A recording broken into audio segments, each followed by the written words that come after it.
Hola, sóc en Joan i et vull explicar un secret. Sí que me n'adono de les seves baralles. És com si visqués en una guerra. Sempre alerta al que pot passar. Ells pensen que no m'assabento del que està passant.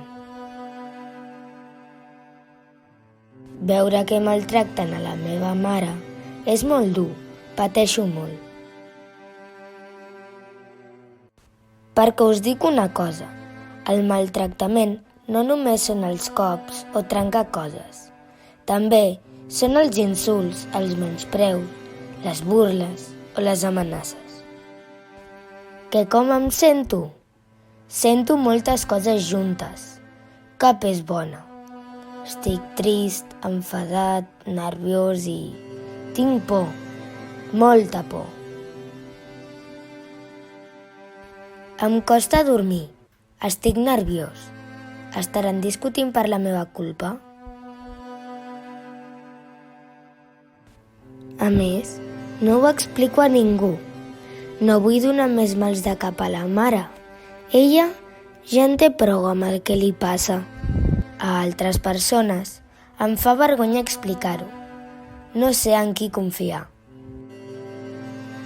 I a sobre em va malament a l'escola, perquè no em puc concentrar.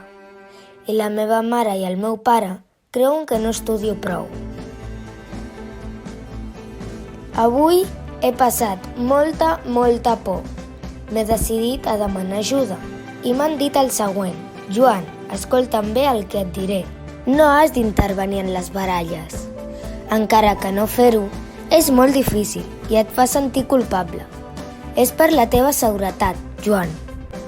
La violència a casa teva, Joan, no és culpa teva. Res del que facis o no facis té a veure amb aquesta violència. Encara que puguis sentir-te malament per demanar ajuda, has de fer-ho. Segur que hi ha algú en qui pots confiar. Fes-me cas. Tingues a mà el 112 d'urgències i el 016 de la violència. Ells t'ajudaran.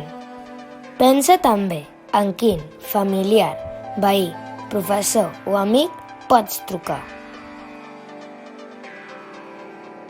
No sóc l'únic que està patint violència a casa seva i ara sé que hi ha persones que em poden ajudar. A més, ja sé què he de fer i no em callaré i et recomano que tu facis el mateix. Si us plau, demana ajuda, perquè la violència entre el teu pare i la teva mare també és un maltractament per a tu.